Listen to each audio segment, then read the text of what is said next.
अस्सलामुअलैकुम बच्चों, उम्मीद है आप ठीक ठाक होगे, मजे में होगे और जमकर पढ़ाई कर रहे होगे। क्लास 11 फिजिक्स की डिटेल लेक्चर सीरीज चल रही है और जो चैप्टर हम पढ़ रहे हैं that is work, energy and power. और आज इसका मोस्ट प्रोबेबली आखिरी लेक्चर है जो कि है लेक्चर नंबर 10। आज के लेक्चर में हमने हमारा पावर का कॉन्सेप्ट डिटेल से डिस्कस करना है। एवरेज पावर क्या होती है, इंस्टेंटेनियस पावर क्या होती है, पावर किस किस तरह कैलकुलेट की जाती है और 2 से 3 अच्छे से न्यूमेरिकल क्वेश्चंस करेंगे ताकि आपका कॉन्सेप्ट बेहतरीन हो जाए। ठीक है बच्चे, हेडिंग लगा लो अपने पास, कॉन्सेप्ट ऑफ पावर। आपके पास छोटा सा लेक्चर है ये वाला, कोशिश करना एक गो में पूरा लेक्चर देख लो आप और साथ साथ नोट्स बनाते जाओ।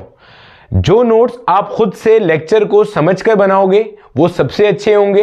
अगर किसी वजह से आप लेक्चर के नोट्स नहीं बना पा रहे या कोई भी मसला है तो मैंने इसके नोट्स बनाकर अपलोड कर दिए हैं। इसी लेक्चर की डिस्क्रिप्शन के अंदर लिंक मौजूद है, आप वहां से नोट्स डाउनलोड भी कर सकते हो।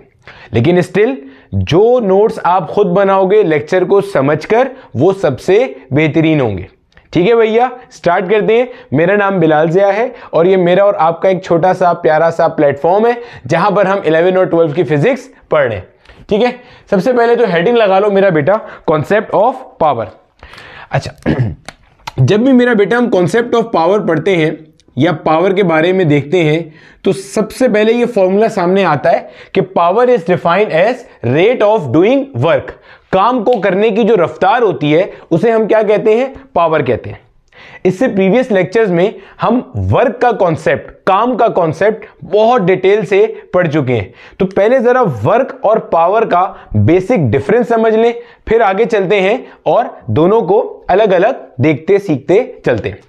देखो भैया, वर्क के बारे में हमने क्या पढ़ा था कि फोर्स अप्लाई करो और बॉडी कुछ डिस्टेंस कवर करे तो हम कहेंगे वर्क इज डन। ताकत लगे, बॉडी डिस्टेंस कवर करे, वर्क इज डन। समझ आ गया? अच्छा, अब पावर और वर्क में बुनियादी फर्क किस चीज का है? टाइम का है, स्पीड का है। मिसाल से समझो, मान लो एक कोई कॉलेज है जहां पे बहुत सारे बच्चे पढ़ते हैं आपकी तरह के, ठीक है।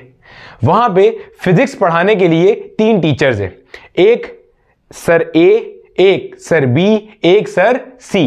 ए बी सी 3 टीचर्स हैं जो फिजिक्स पढ़ाते हैं।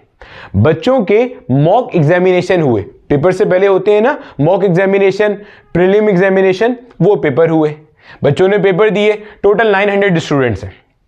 अब बच्चों की जो कॉपीज थी वो आई असेस होने के लिए। सर ए को 300 कॉपियां मिली, सर बी को 300 कॉपियां मिली, सर सी को 300 कॉपियां मिली।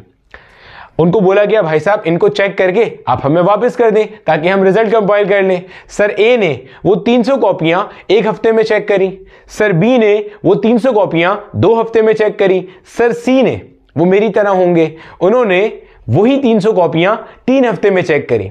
अब अगर मैं आपसे पूछता हूं कि बताइए तीनों टीचर्स में से ज्यादा काम किसने किया, तो आप बोलोगे ए ने ज्यादा काम किया क्योंकि उसने वो कॉपियां कम वक्त में कर दी। बी ने उससे थोड़ा सा कम काम किया, वही कॉपियां ज्यादा टाइम में करी। सी ने और कम काम किया क्योंकि वही नंबर ऑफ कॉपीज उन्होंने ज्यादा सारे टाइम में चेक करी। मैं कहूंगा बिल्कुल गलत है। तीनों ने एक बराबर काम किया, तीनों को जो नंबर ऑफ कॉपीज मिली थी वो एक जितनी थी या अलग अलग? एक जितनी थी।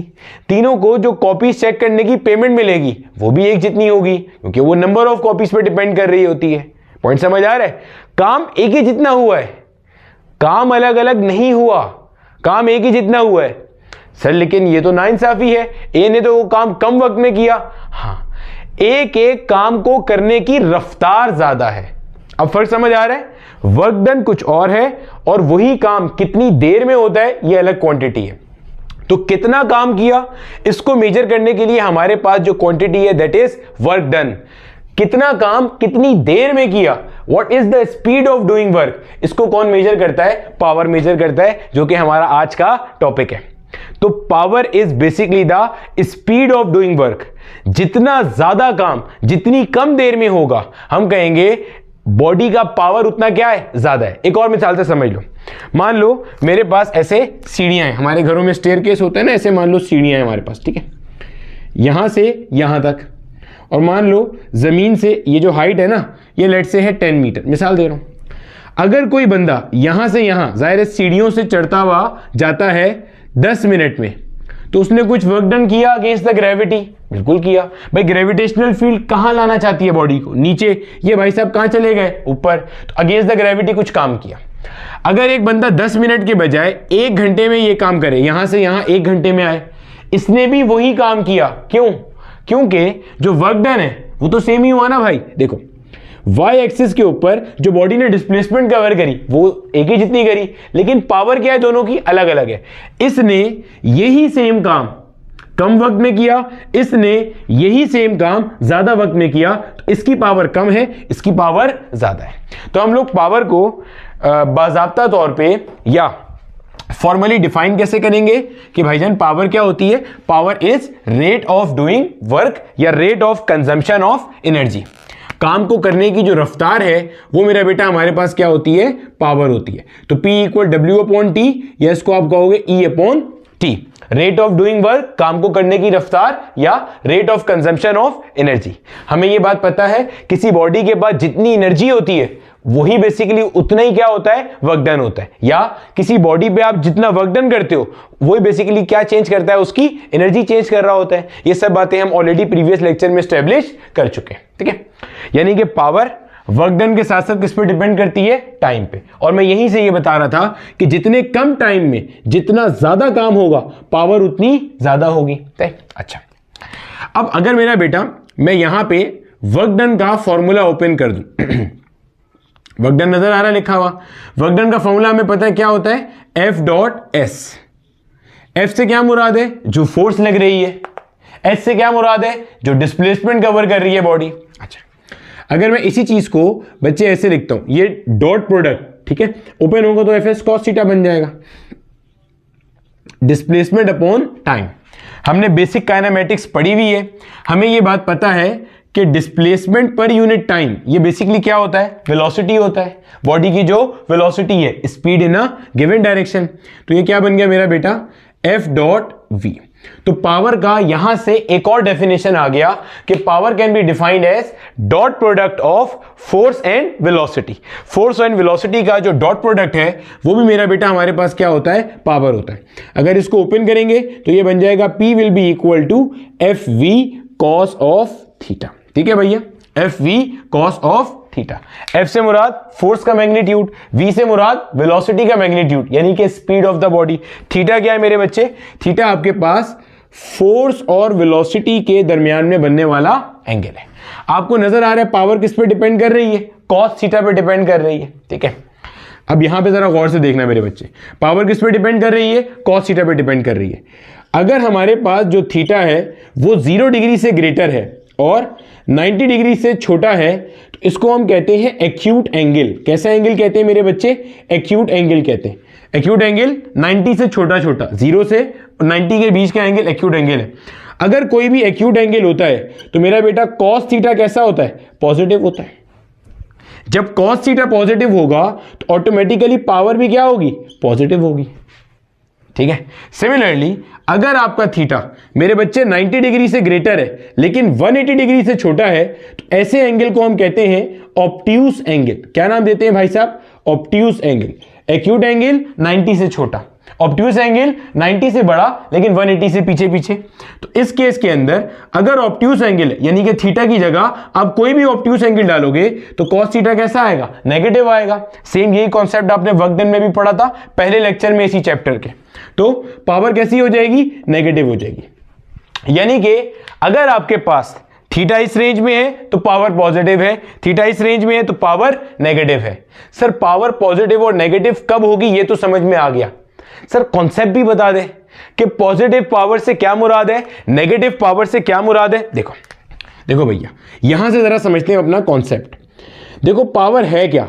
पावर है मेरा बेटा रेट ऑफ डूइंग वर्क। अगर आप नोट करो तो वर्क डन का फॉर्मूला आपके पास क्या होता था? F dot S. ओपन करेंगे तो क्या बनता है मेरे बच्चे? F S cos theta. यानी कि आपका वर्क डन किस पे डिपेंडेंट है? कॉस थीटा पे डिपेंडेंट है। यानी कि जब पावर पॉजिटिव है तो वर्क डन भी तो पॉजिटिव होगा। भाई साहब वर्क डन भी किस पे डिपेंड कर रहा है? कॉस थीटा पे। जब कॉस थीटा पॉजिटिव है तभी तो वर्क डन पॉजिटिव होगा। जब कॉस थीटा नेगेटिव है तो वर्क डन भी क्या होगा? नेगेटिव। पॉजिटिव वर्क डन से क्या मुराद है? पॉजिटिव वर्क डन से मुराद है गाड़ी का जिस डायरेक्शन में डिस्प्लेसमेंट हो रहा है फोर्स भी उसी डायरेक्शन में लग रहा है, यानी कि जो फोर्स है वो काइनेटिक एनर्जी बढ़ाना चाह रहा है।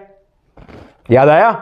सिमिलरली अगर वर्क डन नेगेटिव है इसका मतलब बॉडी जिस डायरेक्शन में जा रहा है फोर्स उसके उलट डायरेक्शन में लग रहा है, यानी कि जो फोर्स लग रहा है वो बॉडी का काइनेटिक एनर्जी कम करना चाह रहा है। उठा के एज इट इज यहां चिपका दो। पॉजिटिव पावर का मतलब क्या है? कि फोर्स पॉजिटिव वर्क डन कर रहा है। पावर क्या चीज है?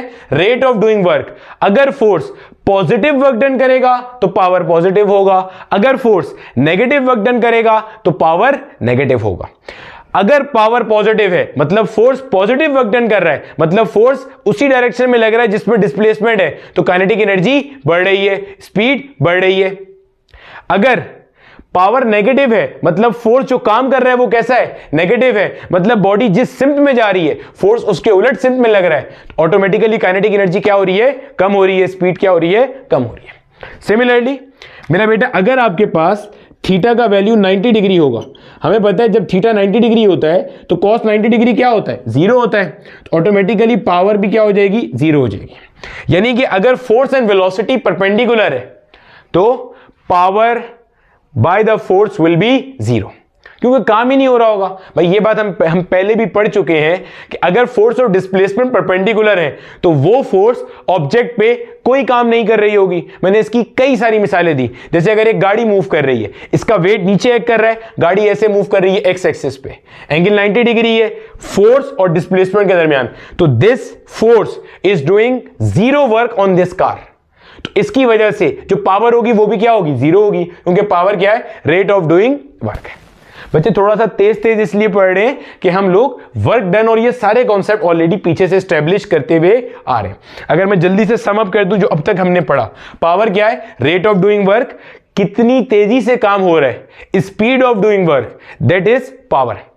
जिस ऑब्जेक्ट की पावर जितनी ज्यादा होगी अल्टीमेटली उसके काम को करने की रफ्तार उतनी ज्यादा होगी। एक और मिसाल से आपको बात को समझाता हूं। मिसाल से देखो, हमारे पास हमारे घरों में एक अंडरग्राउंड टैंक होता है जहां पानी आके स्टोर होता है, और एक ओवरहेड टैंक होता है। हमने बीच में एक मोटर लगाई हुई होती है जो अंडरग्राउंड टैंक से पानी को ओवरहेड टैंक में लेके जाता है ताकि हम अपनी डोमेस्टिक नीड्स फुलफिल कर सके। आपने कभी सुना है जो मोटर लगी हुई है वो 1 HP की है, 2 HP की है? ये HP क्या है? ये पावर का एक यूनिट होता है। अभी आगे सब आएगा बहुत डिटेल से, बस पहले कॉन्सेप्ट का एक फील ले लो। मान लो आपके घर में 1 HP की मोटर लगी हुई है और वो आपका ओवरहेड टैंक 1 घंटे में पूरा भर देती है, यानी कि अगर आप मोटर ऑन करो तो 1 घंटे में आपका ओवरहेड टैंक जितना भी बड़ा है वो पूरा भर जाता है। अगर आप वो मोटर हटाओ और एक 2 HP की मोटर लगा दो, पहले 1 HP की मोटर थी, 1 हॉर्स पावर की थी, अब आपने 2 हॉर्स पावर की एक मोटर लगा दी, वही टैंक आपका आधे घंटे में भर जाएगा। काम को करने की रफ्तार क्या हुई? बढ़ गई, काम वही हो रहा है। भाई 2 HP की मोटर लगाने से आपके टैंक में कोई बरकत नहीं हो गई, ठीक है? या पानी खुद ही कूद कूद के डांस करता हुआ ऊपर नहीं जा रहा, पानी को अभी भी मोटर ही लेके जा रही है, लेकिन पावर बढ़ गई। पावर के बढ़ने का मतलब क्या है? पावर के बढ़ने का मतलब क्या है? कि ज्यादा काम हो रहा है कम वक्त में। पॉइंट समझ आ रहा है? पहले भी काम हो रहा था, ऑब्जेक्ट ऊपर जा रहा था तो अगेंस्ट द ग्रेविटेशनल फील्ड काम हो रहा था ना, पोटेंशियल एनर्जी एक्वायर कर रहा था पानी ऊपर जाते हुए। अभी भी काम हो रहा है, बस अभी कम वक्त में वही काम हो रहा है। और बड़ी मोटर लगाओगे और कम वक्त में वही वाला काम होगा। पॉइंट समझ आ गया? इतना हिस्सा कॉपी कर लो, आगे चलते हैं, कुछ और बेसिक बातें करते हैं। अब देखो मेरा बेटा, हमारे पास पावर की यूनिट क्या क्या होती है। अभी हमने सबसे पहले तो यह देख लिया कि हमारे पास जो पावर है इसके हमारे पास 2 फॉर्मूले, वर्क डन अपॉन टाइम, और एक हमने देख लिया F.V। सबसे पहले तो बच्चे आपको यहां से नजर आ रहा है क्योंकि पावर डॉट प्रोडक्ट है फोर्स और वेलोसिटी का, और डॉट प्रोडक्ट का कॉन्सेप्ट क्या होता है कि आप 2 वेक्टर्स को मल्टीप्लाई करते हो और आंसर में एक अदद क्या आता है? स्केलर आता है, ठीक है ना भैया? डॉट प्रोडक्ट में क्या होता है? 2 वेक्टर्स मल्टीप्लाई होते हैं और आंसर में एक क्या आता है? स्केलर आता है। तो फोर्स वेक्टर है, वेलोसिटी वेक्टर है, इनका डॉट प्रोडक्ट क्या है? पावर है। इसका मतलब यहां से एक बात तो क्लियर हो गई कि पावर कैसी क्वांटिटी है, स्केलर क्वांटिटी है। और स्केलर क्वांटिटी की खास बात क्या होती है कि उसके पास मैग्नीट्यूड होता है, कोई डायरेक्शन नहीं होता। यानी कि पावर को डिफाइन करने के लिए कोई आई कैप, कोई जे कैप, कोई के कैप नहीं चाहिए, कोई डायरेक्शन नहीं चाहिए, कोई थीटा नहीं चाहिए, सिर्फ मैग्नीट्यूड सफिशिएंट है। ठीक है भैया। अच्छा, अब अगर हम इसके यूनिट्स की बात करें तो भैया वर्क डन की यूनिट क्या होती है, एसआई सिस्टम में बात कर रहे हैं, पहले एसआई एमकेएस सिस्टम में वर्क डन की यूनिट जूल, टाइम की यूनिट सेकंड, जूल पर सेकंड इज वॉट। जूल पर सेकंड भी कह सकते हो, वॉट भी कह सकते हो। ये है मेरा बेटा इसकी हमारे पास एसआई यूनिट। सही हो गया। आप 1 वॉट को डिफाइन कैसे करोगे ये भी यहां से समझ लो। अगर 1 वॉट को डिफाइन कैसे करेंगे, देखो 1 वॉट इज 1 जूल पर 1 सेकेंड। अगर कोई भी बॉडी 1 सेकेंड में 1 जूल का काम करे, एक्सट्रीमली सॉरी, अगर कोई भी बॉडी 1 सेकेंड में 1 जूल का काम करे, मान लो आपने एक मोटर लगाई हुई है, उस मोटर का काम क्या है, पानी को नीचे से ऊपर लेके जाना। जब मोटर पानी को अंडरग्राउंड टैंक से ओवरहेड टैंक में लेके जा रही है तो वर्क डन कर रही है वो पानी पे। क्यों भाई, ग्रेविटेशनल फील्ड या फोर्स क्या चाहती है, पानी नीचे रहे, पानी क्या कोई भी ऑब्जेक्ट नीचे की तरफ रहे। आप जबरदस्ती उसे कहां लेके जा रहे हो, ऊपर, तो अगेंस्ट द ग्रेविटेशनल फील्ड काम कर रहे हो। अगर 1 सेकेंड में वो 1 जूल काम करे तो हम कहेंगे उस मोटर का जो पावर है वो क्या है, 1 वॉट है। 1 सेकेंड में 1 जूल काम होगा तो बॉडी की पावर रेटिंग क्या होगी, 1 वॉट होगी। समझ आ गया। अच्छा, 1 सेकेंड में 2 जूल काम होगा तो 2 वॉट हो जाएगी भाई, सिंपल है। सही है। अच्छा, ये तो थी एसआई यूनिट या एमकेएस यूनिट। इसी के अंदर बात जगह पे आपको ऐसे भी मिलेगा। अगर आप जूल को ओपन कर दोगे तो जूल ओपन होके क्या बनता है, न्यूटन मीटर बनता है, तो न्यूटन मीटर पर सेकंड भी बन जाएगा, आगे जितना खोलना चाहो खुल जाएगा। सिमिलरली मेरा बेटा फर्दर यूनिट्स भी होती हैं। जैसे आपके पास एक सीजीएस सिस्टम है, सीजीएस सिस्टम में देखोगे तो ये बनता है डाइन सेंटीमीटर पर सेकेंड, या इसे आप अर्ग पर सेकेंड भी कहते हो। ये यूनिट है मेरा बेटा किसके अंदर, सीजीएस के अंदर, अर्ग पर सेकेंड। अर्ग वर्क का या एनर्जी का यूनिट होता है सीजीएस में, डाइन सेंटीमीटर भी कहते हैं उसे। ठीक है, ये यूनिट आ गई आपके पास उठ के। अच्छा, इसी तरह से एक मेरा बेटा हमारे पास है FPS system. FPS is foot pound second. Foot length के लिए, पाउंड आपके पास वेट के लिए, सेकेंड आपके पास टाइम के लिए होता है। ठीक है, इसके अंदर यूनिट बनती है जो, इसको अगर हम यूनिट में लिखें, पाउंड फीट पर सेकेंड। देखो समझना जरा, ये मेरा बेटा ये जो आपके सामने पाउंड लिखा हुआ है, ये पाउंड बेसिकली न्यूटन का इक्विवेलेंट है। ये जो फीट लिखा हुआ है ये मीटर का इक्विवेलेंट है, और सेकेंड तो सेकेंड ही है, ये इसका इक्विवेलेंट है। ये यूनिट है एफपीएस के अंदर। ये एलबी इज फॉर पाउंड। ये एफपीएस के अंदर मेरा बेटा पावर की यूनिट है, पाउंड फीट पर सेकेंड। एलबी पाउंड के लिए टर्म है जो हम यूज करते हैं ना लिखते वक्त, जैसे मीटर के लिए एम यूज करते हैं, किलोग्राम के लिए केजी यूज करते हैं, न्यूटन के लिए एन यूज करते हैं, ऐसे पाउंड के लिए एलबी यूज करते हैं, फुट के लिए एफटी इस्तेमाल करते हैं, और सेकंड के लिए एसईसी इस्तेमाल करते हैं स्टैंडर्ड नोटेशन के अंदर। ठीक है, तो पाउंड फीट पर सेकंड। पाउंड मास की यूनिट नहीं होती, फोर्स की यूनिट होती है, जहन में रखिएगा। ठीक है, ये बात हमने चैप्टर 1 फिजिकल क्वांटिटीज में भी बहुत डिटेल से एस्टेब्लिश की थी। तो पाउंड न्यूटन की जगह, ये बेसिकली आपको यहां से लिखना सिखाया कि ये इसी का इक्विवेलेंट है। न्यूटन की जगह यहां पाउंड आ रहा है, मीटर की जगह, क्योंकि न्यूटन एसआई में है फोर्स का यूनिट, और यहां पे क्या है, पाउंड है। मीटर लेंथ का यूनिट एसआई में है, यहां पे क्या है, फिट है और सेकेंड। ठीक है मेरा बच्चा, समझ आ गया। अच्छा, इसी तरह से एक मेरा बेटा हमारे पास और हायर यूनिट जो होती है वो हमारे पास होती है हॉर्स पावर। अच्छा, ये हॉर्स पावर जो है ये एक यूनिट है जो बड़े पावर को इस्तेमाल करने के लिए हम यूज करते हैं। ठीक है, या बड़े पावर को रिप्रेजेंट करने के लिए हम इस्तेमाल करते हैं। Horse power is basically HP. HP is horse power. अमूमन मोटर की जो पावर रेटिंग होती है वो हॉर्स पावर में होती है। 1 हॉर्स पावर की मोटर, 2 हॉर्स पावर की मोटर, 3 हॉर्स पावर की मोटर, तो वो ये है। अगर हॉर्स पावर को बोलेंगे तो भाई horse power is 746 what. 1 horse power में मेरा बेटा इतने वॉट होते हैं। इसके पीछे पूरी स्टोरी है, वो लेक्चर बहुत लेंदी हो जाएगा, इसलिए मैं उसमें नहीं जा रहा कि इसका नाम हॉर्स पावर ही क्यों पड़ा, ठीक है। सिमिलरली अगर इसको पाउंड फिट में कन्वर्ट करेंगे तो ये बनता है 550 पाउंड फिट पर सेकेंड। ये माजी में 2 दफा एमसीक्यू पूछा जा चुका है बोर्ड लेवल के ऊपर कि 1 एचपी के अंदर कितना पाउंड फिट पर सेकेंड होता है, तो 550 या 550 पाउंड फिट पर सेकेंड होता है। हॉर्स पावर है क्या? हॉर्स पावर मेरे बच्चे एक अदद लार्ज यूनिट ऑफ पावर है, ठीक है unit of power he. Sir क्या ऐसा ही है? ऐसा ही लाजमी नहीं है। क्यों? देखो भाई 1 एचपी से आप यहां भी जा सकते हो, यहां भी जा सकते हो, तो ये नहीं कहोगे इसे कि ये ऐसा ही है या एफपीएस है या सीजीएस है, बस एक लार्जर यूनिट ऑफ पावर है, आप कहीं भी इस्तेमाल कर सकते हो। अगर ऐसे ही में जाना है तो भाई ऐसे कन्वर्ट कर लेना, सही हो गया। मतलब आपके पास अगर एक सर्टेन पावर डिफाइन है वॉट में, आप उसे एचपी में कन्वर्ट करना चाह रहे हो तो भाई डिवाइड कर दो 746 से। जैसे आपको कहीं लिखा हुआ है भाई 1500 वॉट पावर है, आपसे पूछा जाए भाई इसका एचपी बताओ, तो क्या करोगे? 1 एचपी में इतने वॉट होता है, एचपी से वॉट में जाने के लिए मल्टीप्लाई करेंगे, वॉट से एचपी आने के लिए डिवाइड करेंगे, तो आप इसको 746 से डिवाइड कर देना, आपका मसला हल हो जाएगा। समझ आ गई बात की, ठीक है। तो ये हो गया हमारे पास एक और यूनिट। स्केलर क्वांटिटी है, डायरेक्शन इसको कोई नहीं चाहिए। अच्छा, इसी के अंदर बच्चे एक और कॉन्सेप्ट समझो जरा। देखो हमारे पास पावर का जो हमने फॉर्मूला पढ़ा अभी, एक फॉर्मूला हमारे पास था वर्क डन अपॉन टाइम, एक हमारे पास है ई upon T. Rate of doing work ये भी पावर कहलाता है, rate of consumption of energy ये भी क्या कहला रहा है? Power.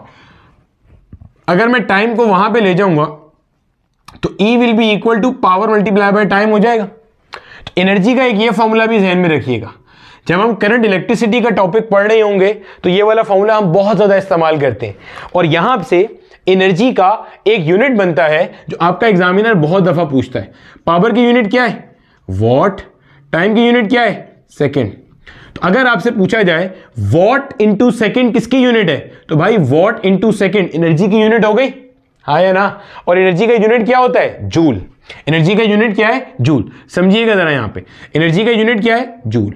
1 joule is 1 what multiply by 1 second. क्या मतलब है इस जुमले का? गौर से सुनना और समझना। अगर 1 वॉट पावर रेटिंग की डिवाइस 1 सेकेंड इस्तेमाल की जाए तो जो एनर्जी खर्च होगी वो 1 जूल होगी। ये 1 जूल को डिफाइन करने का एक और तरीका है। इससे पहले हमने 1 जूल को ऐसे डिफाइन किया है कि अगर 1 न्यूटन की फोर्स किसी बॉडी पे लगे और वो 1 मीटर का डिस्टेंस कवर करे तो हम कहेंगे 1 जूल वर्क डन हुआ, 1 जूल एनर्जी खर्च हुई। अब एक और तरीका 1 जूल को डिफाइन करने का जिसकी बेस पे आप इलेक्ट्रिकल वर्क डन डिफाइन करोगे आगे चल के, वो क्या है? 1 joule is 1 what into 1 second. अगर 1 वॉट पावर की कोई डिवाइस 1 सेकेंड इस्तेमाल हो तो एनर्जी कितनी खर्च होगी? 1 जूल। मजीद कॉन्सेप्ट का फील ले, मजीद फील लेते हैं। हमारे घर में जो बल्ब लगे होते हैं, जो एलईडी ट्यूबलाइट्स लगी होती हैं, उन पे पावर रेटिंग लिखी होती है। आपने कभी नोट करी ये चीज? अब देखना जाके 30 वॉट का, 15 वॉट का, 50 वॉट का, 80 वॉट का बल्ब होता है। थोड़ी देर के लिए मान लो कि आपने एक नाइट बल्ब लगाया, छोटा सा, वो जो रात में जलाने के लिए होता है। एक नाइट बल्ब लगाया आपने अपने रूम में, उसकी पावर है 1 वॉट। पावर रेटिंग क्या लिखी है? 1 वॉट। जैसे ही आपने उसे ऑन किया, 1 सेकेंड अगर वो जला तो 1 वॉट 1 सेकेंड जला, उसने एनर्जी कितनी खर्च कर दी? 1 जूल। अगर वो 10 सेकेंड चलेगा तो 10 जूल एनर्जी चली गई। 60 सेकेंड चलेगा तो 60 जूल एनर्जी चली गई। अब समझ में आ रहा है? इलेक्ट्रिकल एनर्जी का जो बिल कैलकुलेट होता है वो इसी बेस पे तो होता है कि आपने कितनी पावर रेटिंग की डिवाइस कितनी ज्यादा देर तक चलाई है, तो उसी बेस पे वो एनर्जी कैलकुलेट करते हैं कि आपने कितनी इलेक्ट्रिकल एनर्जी खर्च करी है और फिर उस यूनिट के हिसाब से आपको बिल देना पड़ता है। तो हमने बार नोट करना, वॉट इंटू सेकेंड किसका यूनिट है? एनर्जी का है। तो पावर इंटू टाइम पे कोई भी यूनिट आएगा वो बेसिकली किसका होगा? एनर्जी का होगा। इसी में एक और सवाल आता है, अक्सर आपसे पूछता है किलोवाट आवर किसका यूनिट है? एनर्जी का या पावर का? अब यहां बच्चा कंफ्यूज होता है, बच्चा बोलता है पावर का यूनिट है क्योंकि उससे वॉट दिख रहा है। नहीं बेटे, किलोवाट इतना हिस्सा तो चलो पावर का है मान लिया, ये आर HOUR, जिसे आप 1 घंटा कहते हो या 1 आवर कहते हो, क्या ये पावर का यूनिट है? नहीं, ये किसका यूनिट है मेरे बच्चे? ये तो टाइम का यूनिट है। और दोनों आपस में क्या हो रहे हैं? मल्टीप्लाई हो रहे हैं। तो पावर मल्टीप्लाई बाय टाइम क्या होता है मेरे बच्चे? अभी पढ़ के आए हैं, एनर्जी होता है। आप जहन में क्या रखोगे? किलोवाट आवर किसका यूनिट है? एनर्जी का। तो वॉट सेकेंड हो, वॉट आवर हो, किलोवाट आवर हो, मेगावाट आवर हो, अगर पावर का यूनिट टाइम से मल्टीप्लाई हो रहा है तो वो क्या बन जाएगा? एनर्जी बन जाएगा। इसको अपने नोट्स में बोल्ड करके लिख लेना। किलोवाट आवर जो होता है वो इलेक्ट्रिकल एनर्जी को मेजर करने का कमर्शियल यूनिट होता है। आप अपने घर में देखते हो ना, बिल आता है, उस पर लिखा होता है सर आपने इस महीने 200 यूनिट्स इस्तेमाल किए, 300 यूनिट्स इस्तेमाल किए, 400 यूनिट्स इस्तेमाल किए। वो 1 यूनिट 1 किलोवाट आवर होता है। यानी कि अगर आपके बिल पे लिखा हुआ है ना कि जनाब आपने 300 यूनिट खर्च किए, इसका मतलब आपने जो एनर्जी खर्च करी वो कितनी है? 300 kilowatt hour, 300 kilowatt hour. Kilowatt hour को सर समझा भी दें, किलोवाट आवर का मतलब क्या है, कितनी एनर्जी है? देखो समझो, 1 किलोवाट आवर का मतलब है 1 किलोवाट मल्टीप्लाई बाय 1 आवर। मतलब क्या है? अगर 1 किलोवाट की डिवाइस 1 घंटा इस्तेमाल हो तो 1 यूनिट आपका खर्च हो जाएगा। 1 किलोवाट आवर का मतलब क्या है? 1 यूनिट। अगर 1 किलोवाट की डिवाइस 1 घंटा इस्तेमाल हो, हमारे घर में 1 किलोवाट की डिवाइस अमूमन इस्त्री होती है, आयरन, फ्रिज, एसी है कोई, जो आपके घर में एसी लगा होता है ना 1.5 टन का 1 टन का, वो अमूमन 1 किलोवाट से ज्यादा का ही होता है। थोड़ी देर के लिए मान लो वो 1 किलोवाट का है। अगर 1 किलोवाट की कोई भी डिवाइस 1 घंटा इस्तेमाल करो तो 1 किलोवाट आवर आपने एनर्जी इस्तेमाल कर ली, जो कि बिजली के टर्म में या इलेक्ट्रिकल वर्ल्ड में 1 यूनिट कहलाता है। तो जब आप कहते हो ना 200 यूनिट बिजली खर्च करी पूरे महीने में, इसका मतलब 200 किलोवाट आवर बिजली खर्च करी। ठीक है, इसको अगर जूल में कन्वर्ट करना हो तो ये काम भी कर सकते हैं। 1 किलोवाट आवर ज्यादा मुश्किल नहीं है। देखो भाई, किलो को मैं क्या लिख सकता हूं? 10 की पावर 3 लिख सकता हूं। भाई देखो, किलो की जगह पे आ गया 10 पावर 3, वॉट आ गया एज इट इज। ये क्या लिखा है? 1 आवर। और मुझे ये बात पता है अच्छे तरीके से, यहां कर लेते हैं कि 1 आवर के अंदर 60 मिनट्स होते हैं, 1 घंटे में 60 मिनट होते हैं, और हर मिनट में 60 सेकंड होते हैं। ये क्या किया मैंने? 1 आवर को सेकंड में कन्वर्ट कर दिया। भैया 1 आवर में 60 मिनट है, हर मिनट में 60 सेकंड है, तो जनाब मल्टीप्लाई करोगे तो क्या आएगा? 3600 सेकंड। ये 3600 लिखा हुआ है, यहां ले आओ भाई, ये हो गया 3600 सेकंड। सही है, सिंप्लीफाई कर देंगे तो 36 इंटू 10 की पावर 5, 10 की पावर 3 ये रहा, 10 की पावर 2 ये रहा, 36 इंटू 10 की पावर 5, आगे क्या आ गया? Watt second. और वॉट सेकेंड किसके बराबर है? जूल के बराबर है। तो 36 इंटू 10 की पावर 5 जूल। तो 1 किलोवाट आवर में इतने जूल्स होते हैं। किताब में कभी कभार इसको 3.6 पावर 6 भी लिखा होता है, तो डेसिमल एक स्टेप पीछे जाएगा, तो यहां एक पावर और क्या होगी? बढ़ जाएगी। मैं आहिस्ता आहिस्ता फिर से रिपीट कर रहा हूं जो हमने अब तक पढ़ लिया है और जो यहां पे लिखा हुआ है। सबसे पहले सबसे बुनियादी चीज देखी हमने कि पावर है क्या? पावर है रेट ऑफ डूइंग वर्क। फिर मैंने आपको एक कॉन्सेप्ट बताया कि भाई पावर और वर्क डन में आप जरा क्लियर डिफरेंस क्रिएट कर लो। वर्क डन है कितना काम हुआ, कितनी फोर्स लगी, कितनी डिस्प्लेसमेंट हुई। पावर में वर्क डन के साथ साथ टाइम भी पैरामीटर है, वो काम कितनी देर में हुआ ये चीज पावर डिफाइन करती है। जितना ज्यादा सारा काम जितने कम वक्त में करोगे पावर उतनी क्या होगी? ज्यादा होगी। मैंने मिसाल दी कि भाई सीढ़ियां हैं, एक बंदा वही सीढ़ियां चढ़ता है 1 मिनट में, एक बंदा वही सीढ़ियां चढ़ता है 10 मिनट में, तो जो 1 मिनट में चढ़ रहा है उसकी पावर ज्यादा है, वही काम कम वक्त में कर रहा है। जो 10 मिनट में कर रहा है उसकी पावर क्या है? कम है। फिर मैंने बताया कि हमारे पास पावर का एक फॉर्मूला निकाला F.V। हमने कहा पावर चूंकि डॉट प्रोडक्ट है तो पावर कैसी क्वांटिटी है? स्केलर क्वांटिटी है, और जो कोई भी स्केलर क्वांटिटी होती है इसको डिफाइन करने के लिए no need to define the direction, magnitude enough है। आप कहोगे 4 वॉट पावर, बात समझ में आ जाएगी, एंगल थीटा बताने की कोई जरूरत नहीं है। फिर हमने कहा भाई इसकी ऐसा यूनिट क्या है? वॉट या जूल पर सेकेंड। यहां से हमने 1 वॉट का कॉन्सेप्ट डिफाइन किया। अगर 1 सेकेंड में कोई बॉडी 1 जूल काम करे तो हम कहेंगे उसकी पावर क्या है? 1 वॉट पावर है। सही है। इसी का एक इक्विवेलेंट यूनिट बता दिया, newton metre per second. CGS में बता दिया dyne centimetre per second, newton का इक्विवेलेंट होता है डाइन, मीटर की जगह centimetre, second as it is. Time का यूनिट हर सिस्टम में सेकेंड ही होता है, ठीक है, इसको अर्क पर सेकेंड भी कहते हैं। फिर एफपीएस में बता दिया पाउंड फीट पर सेकेंड, वही आ गया, न्यूटन की जगह पाउंड आ गया। पाउंड बेसिकली वेट का यूनिट है, मास का नहीं है, वेट और मास अलग अलग है, पढ़ चुके हैं।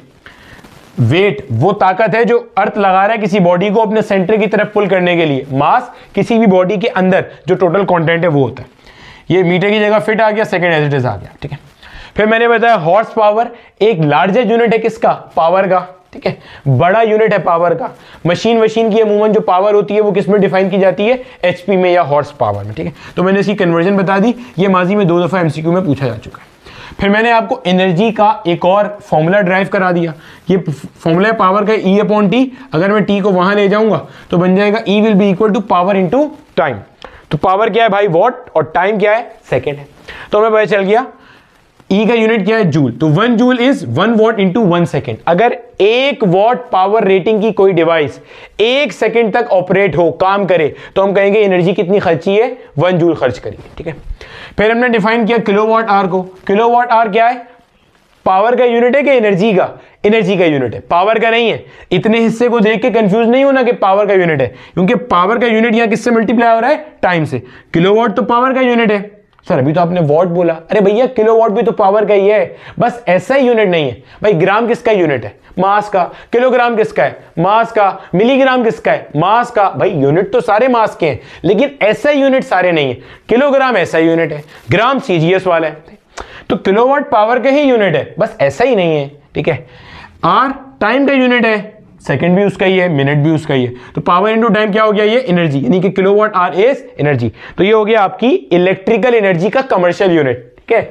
आपके घर में जो बिल आता है उस पर जो लिखा होता है 300 यूनिट, 400 यूनिट, इसका मतलब वो 400 किलोवाट आवर है। 1 यूनिट मतलब 1 किलोवाट आवर। फिर हमने समझ ली ये बात, ठीक है।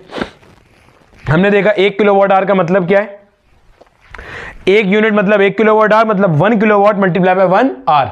अगर 1 किलोवाट की कोई भी डिवाइस 1 घंटा इस्तेमाल हुई तो एनर्जी खर्च होगी वो 1 किलोवाट आवर होगी, और अगर जूल में निकालेंगे तो इतनी होगी 36 into 10 to the power 5 joules. सही हो गया बच्चे, कॉपी कर लीजिए, आगे चलते हैं, कुछ और कॉन्सेप्ट समझते हैं।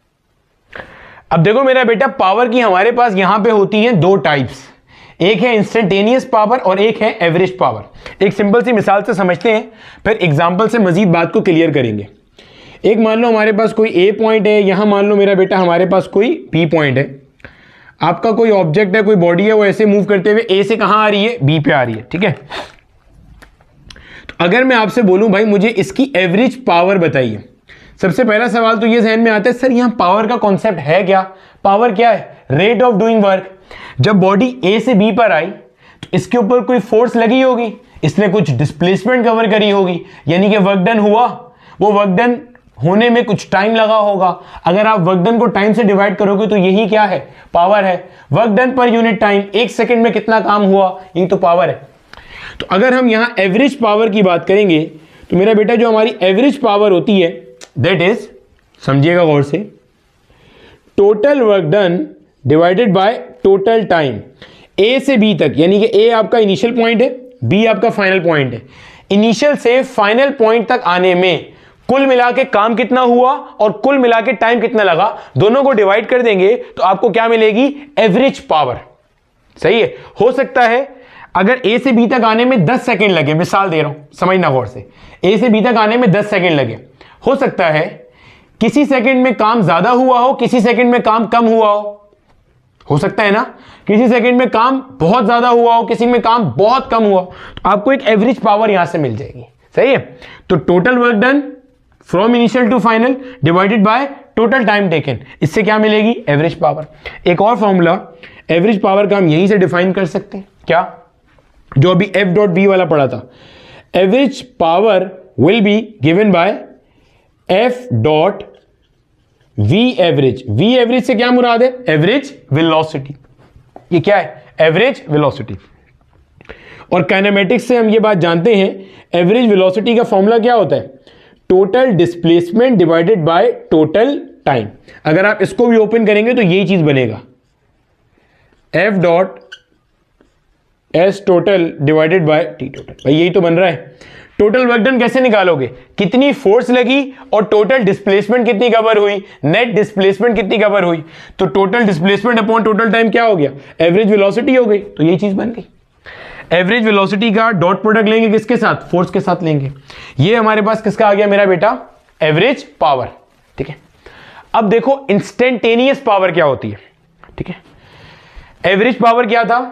टोटल कितना काम हुआ उसको टोटल टाइम से डिवाइड कर दिया तो आपको एक एवरेज पावर पता चल गई। पावर है क्या? हर सेकंड में कितना काम हो रहा है। भाई work done per unit time है ना, हर सेकंड में कितना काम हो रहा है। ए से बी तक आने में मान लो आपको 10 सेकंड लगे थे। पहले सेकंड में 2 जूल काम हुआ, दूसरे में 3 जूल हुआ, चौथे में 5 जूल हुआ, फिर अगले में 1 जूल हुआ, फिर अगले में 0.5 जूल हुआ। तो एवरेज क्या है? आपने एक एवरेज निकाल लिया कि भाई हर सेकंड में एवरेज इतना वर्क डन हुआ, that is average power. Set हो गया। चलो अब इंस्टेंटेनियस क्या है समझिएगा जरा। देखो ए से बी तक आने में हम मान रहे हैं 10 सेकंड लगे, तो भैया पहले सेकंड में कुछ काम हुआ होगा, दूसरे में कुछ काम हुआ होगा। भाई पहले सेकंड में मान लो आपकी बॉडी यहां पे थी, समझना जरा, ये आपकी बॉडी इस पॉइंट पे थी पहले सेकंड के बाद, दूसरे के बाद यहां थी, तीसरे के बाद यहां थी, चौथे के बाद ये रही, पांचवें के बाद ये रही, छठे के बाद ये रही, सातवें के बाद यहां, आठवें के बाद यहां, 9वें के बाद यहां, 10वें के बाद यहां। तो भाई जब आपकी बॉडी इस पॉइंट पे थी, और से सुनना, पहले सेकंड के बाद आपकी बॉडी इस पॉइंट पे थी, तो इस टाइम इंस्टेंट पे जितनी पावर है इस लम्हे में, जितनी पावर है इस लम्हे में, जितना काम हो रहा है पर यूनिट टाइम, वो इंस्टेंटेनियस पावर है। समझ रहे? देखो इंस्टेंटेनियस पावर क्या है? एक लम्हे में, उसी टाइम में कितना वर्क डन हो रहा है पर यूनिट टाइम। यानी कि अगर हम इंस्टेंटेनियस पावर को मेरे बच्चे डिफाइन करेंगे ना, तो इंस्टेंटेनियस पावर को भी डिफाइन इसी 2 तरह से किया जा सकता है। देखो क्या बनेगा? एक, limit delta T approaches to 0, delta W divided by delta T. क्या मतलब है? देखो मेरा बेटा है ये भी वर्क डन, गौर से ना कॉन्सेप्ट का फील लेना, है ये भी work done per unit time ही, कितनी देर में कितना काम हुआ ये भी है। बस पीछे देखो ये कंडीशन लगी हुई है, ये कंडीशन है। ये कंडीशन क्या है? Limit delta T approaches to 0। Delta T ये टाइम है, ये जो एरो लगा हुआ है ना ये कहलाता है अप्रोचेस टू। अप्रोचेस टू का मतलब है ये 0 के करीब करीब है। यानी कि अगर मैं अभी कोई ऑब्जर्वेशन लूं टाइम टी इक्वल 0 पे, और फौरन बाद टाइम टी इक्वल 0.1 पे एक ऑब्जर्वेशन लूं, तो डेल्टा टी कितना आया? 0.1 आया, बहुत थोड़ा सा आया। यानी कि आपने वो लम्हा ही गुजरने नहीं दिया।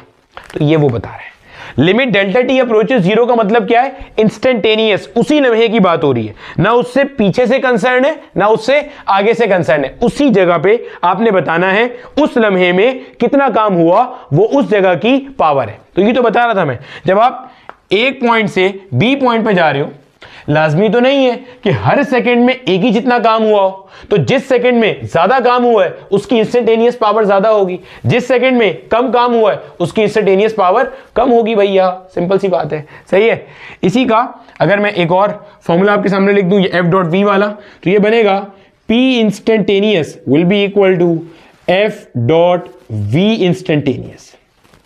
इंस्टेंटेनियस वेलोसिटी आ जाएगी यहां पे। ये क्या है? Instantaneous velocity. सही है। जैसे एक एवरेज वेलोसिटी होती है total displacement upon total time, instantaneous एक लम्हे की वेलोसिटी, बस उसी लम्हे से कंसर्न है, पीछे और आगे से कोई मतलब नहीं है हमें। समझ आ गई? तो ये होती है हमारे पास इंस्टेंटेनियस पावर। एक अभी न्यूमेरिकल करते हैं, उससे इसका कॉन्सेप्ट मजीद क्लियर होगा कि एवरेज पावर क्या है और इंस्टेंटेनियस पावर क्या है, और इंस्टेंटेनियस पावर किस तरह से तब्दील हो रही होती है। अब देखो मेरा बेटा, मैंने आपके सामने एक सवाल मेंशन किया है, इस सवाल से हम मजीद अपना इंस्टेंटेनियस और एवरेज पावर का जो कॉन्सेप्ट है ना वो क्लियर कर रहे होंगे। ठीक है, देखो सवाल कहता है ball of mass 1 kilogram is dropped from a tower of height 45 metre.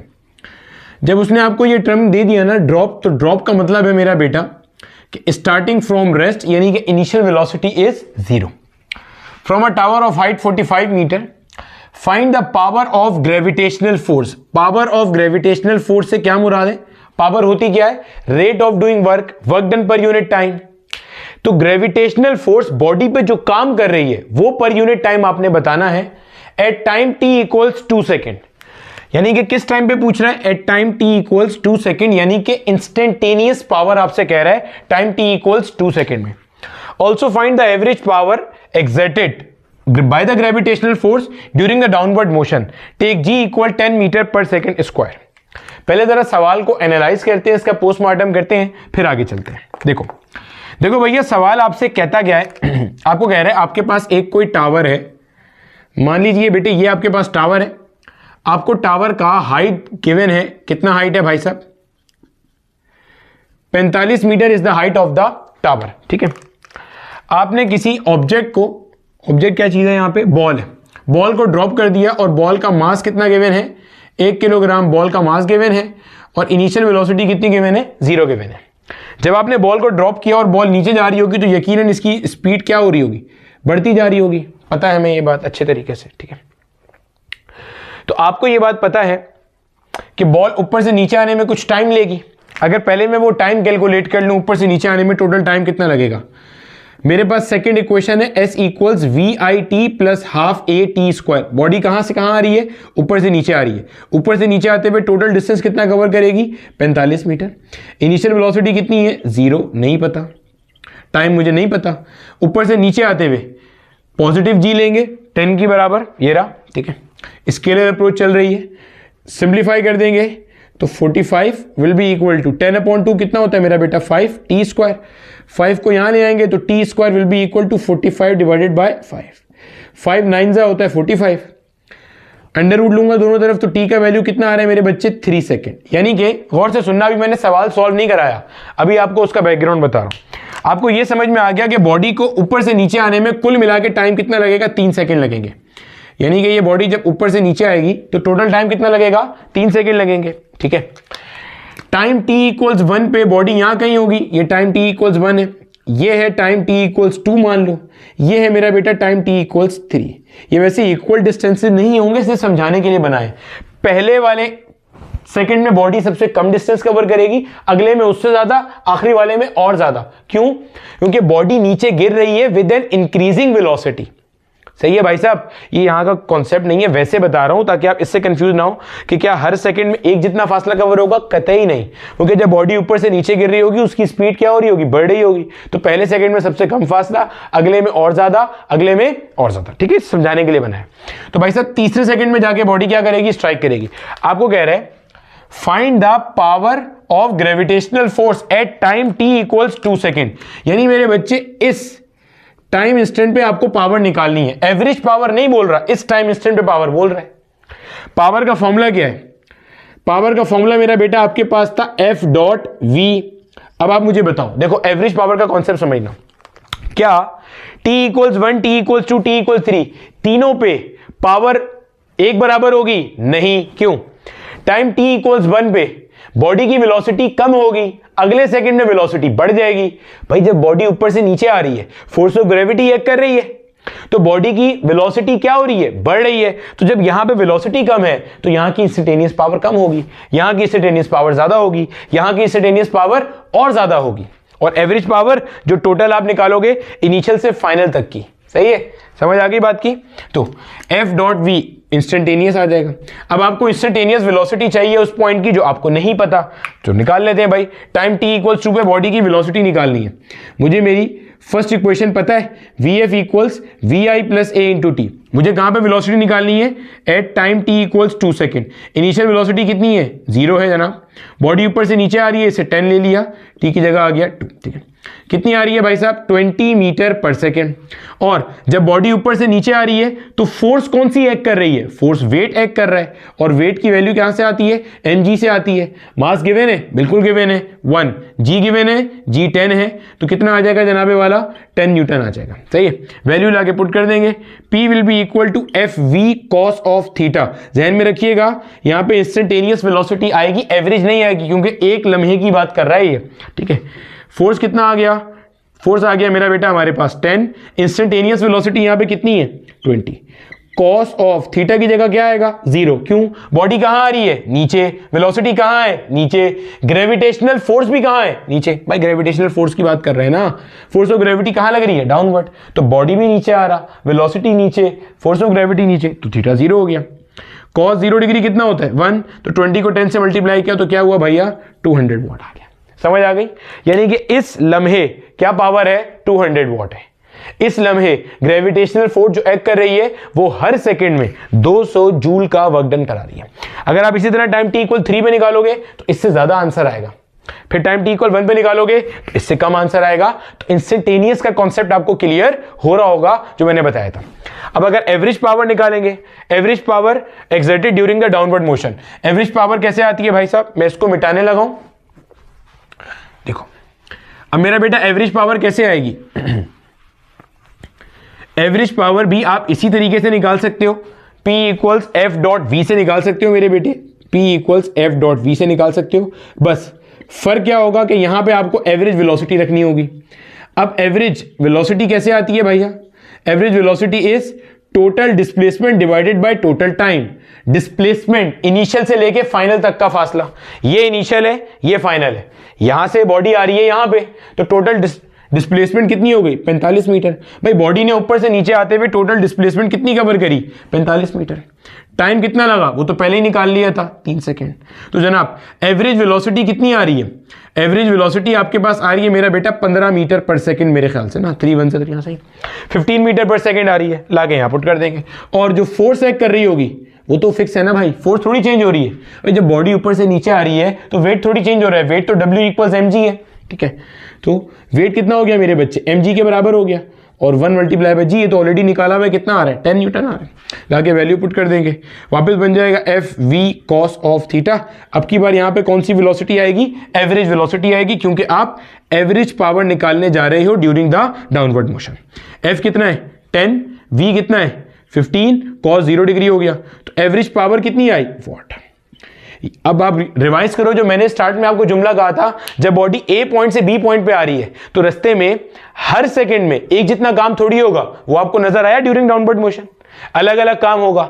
और एवरेज क्या है कि टोटल कितना फासला कवर किया, टोटल कितना डिस्प्लेसमेंट कवर किया, और उसमें टोटल टाइम कितना लगा, या टोटल वर्क डन कितना हुआ, उसमें टोटल टाइम कितना लगा। ठीक है बच्चे, कॉपी कर लो, 1-2 सवाल और करते हैं and then we are done.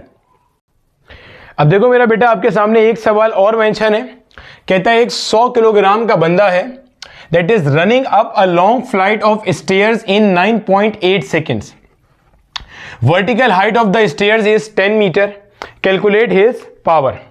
यानी कि अगर हम यहां पे स्टेयर ड्रॉ कर लें, ये मान लो मेरा बेटा कुछ इस तरह से सीढ़ियां हैं जो चढ़ के बंदा यहां कहीं पे जा रहा है, ठीक है। आपको कहा क्या जा रहा है, गौर से सुनिएगा, आपको कहा जा रहा है जो वर्टिकल हाइट है ना स्टेयर की, वो मेरे बच्चे कितनी है 10 मीटर है।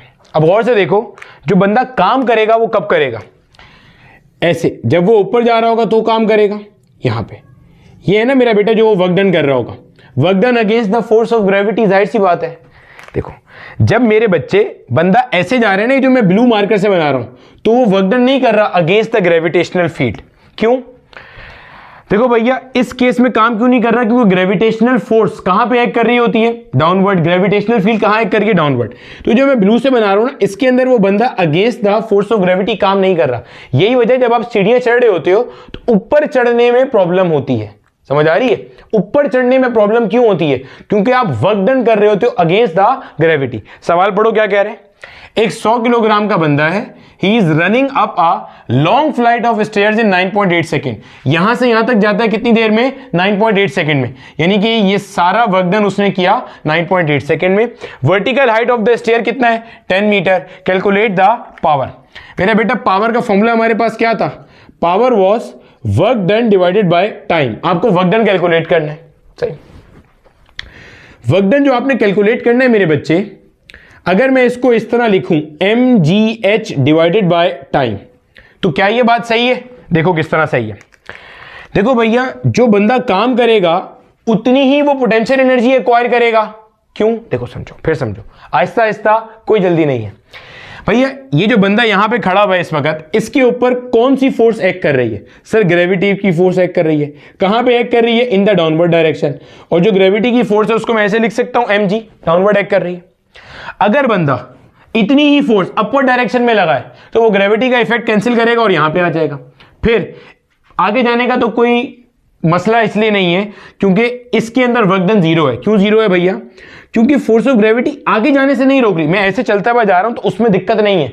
दिक्कत किसमें है? जो नीचे, अगर मैं ऊपर की तरफ जाऊंगा तो दिक्कत है, तो प्रॉब्लम होगी। क्यों? फोर्स ऑफ ग्रेविटी नीचे लग रही है, मैं उलट सिंप में जाना चाह रहा हूं, इसमें नहीं है। सिमिलरली जब बंदा यहां से यहां जाएगा, अभी यहां पे भी इसके ऊपर जो फोर्स लग रही है इस पॉइंट पे, वो डाउनवर्ड लग रही है mg, ये ऊपर की तरफ फोर्स लगा के यहां जा रहा है। समझ आ गई?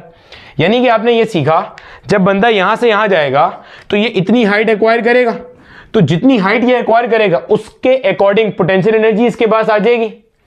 जितना वर्क डन ये करेगा against the force of gravity, हम ये बात पहले भी पढ़ चुके हैं, जब कभी भी अगेंस्ट द ग्रेविटेशनल फील्ड कोई बॉडी काम करती है नॉन एक्सेलरेटेड मैनर में, तो वो वर्क डन बॉडी के अंदर स्टोर होता है इन the form of potential energy. तो यही चीज मैंने यहां लिखी, पावर है वर्क डन अपॉन टाइम।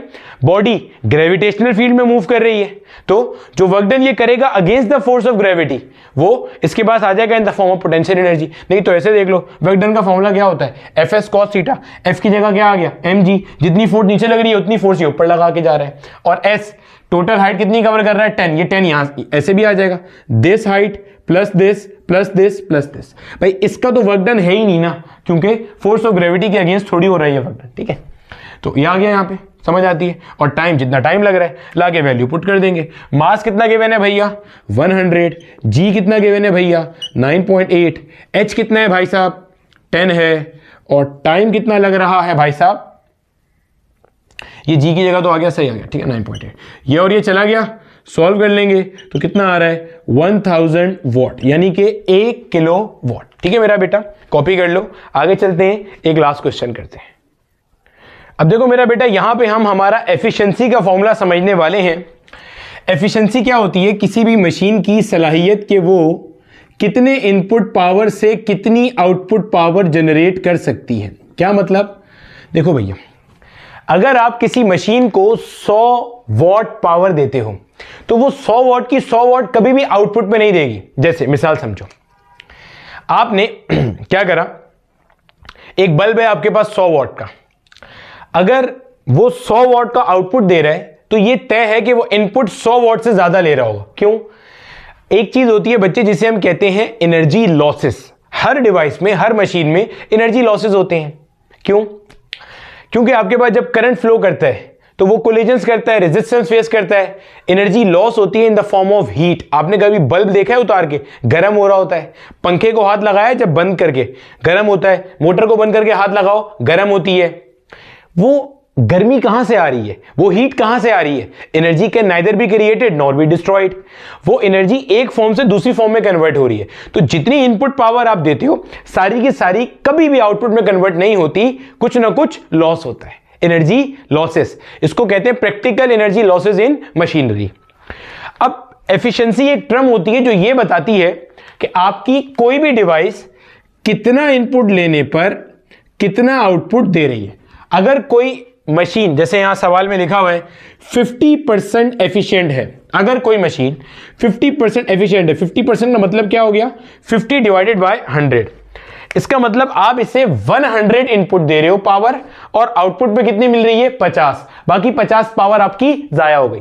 अगर कोई मशीन 70% एफिशिएंट है, इसका मतलब आप 100 इनपुट दे रहे हो, 70 आपको आउटपुट मिल रहा है।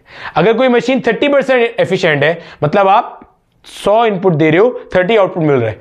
100 से ज्यादा तो हो ही नहीं सकता कभी, और 100 आइडियल केस में होता है। कोई आइडियल मशीन है जिसमें आपने लॉसेस अज्यूम करे हुए कि 0 है, उसको आप कह सकते हो 100% एफिशिएंट है, कोई लॉस नहीं है। ठीक है, सवाल देखो क्या कहता है। Motor pumps the water at a rate of 500 gram per minute to the height of 120 metre. 1 minute में 500 ग्राम पानी ऊपर फेंक रही है, कहां? 120 मीटर ऊपर भेज रही है। ठीक है, if the motor is 50% efficient, then how much input electrical power is needed? Video को पॉज करो, ये आपको पता है, पीछे बेसिक सारी कवर है। एक बार इस सवाल को खुद से लाजमी अटेंड करो, ठीक है? फिर मैं करा देता हूं। चलो 1 2 3, ठीक है? चलो देखो भैया, एफिशिएंसी का फॉर्मूला हमारे पास लिखा हुआ है, power output divided by power input multiply by 100। अभी ये पावर इनपुट तो आपको पता नहीं है, ये तो आपको मालूम करना है, यही तो सवाल है। एफिशिएंसी पता है, पावर आउटपुट नहीं पता। पावर आउटपुट भी हमें कैलकुलेट करनी है। और पावर आउटपुट निकालने के लिए आपको ये सवाल में कुछ कहानी लिख के दी हुई है। मशीन क्या कर रही है, जो मशीन कर रही है वही उसका पावर आउटपुट होगा। भाई आउटपुट क्या होता है, जो रिजल्ट मिल रहा होता है। जब आपने इस मशीन को इलेक्ट्रिकल एनर्जी दी होगी, भाई मशीन इलेक्ट्रिसिटी से चलती है, जब आपने मशीन को इलेक्ट्रिकल एनर्जी दी होगी तो वो कुछ काम कर रही है, उसी काम से आप उसकी आउटपुट पावर मेजर करोगे। क्या काम कर रही है, इतना पानी पर मिनट 120 मीटर की हाइट पे लेके जा रही है। जरा पावर का फॉर्मूला चेक करना, हम क्या निकाल रहे हैं, ये आउटपुट पावर निकाल रहे हैं। कैसे पता चला ये आउटपुट है, भाई मशीन जो काम कर रही है वही तो आउटपुट है। भैया आप मशीन को इलेक्ट्रिसिटी देते हो, आप अपने घर की मशीन की मिसाल ले लो।